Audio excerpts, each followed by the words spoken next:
everyone, isa sa mga followers natin ang nagtatanong kung paano ba i-delete ang multiple blank rows sa Excel.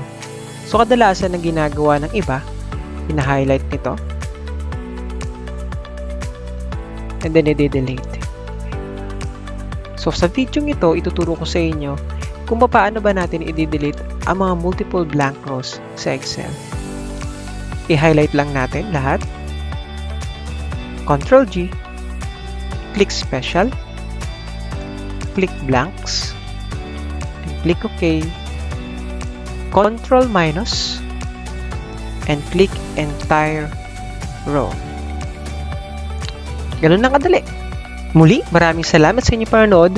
Subscribe and learn more.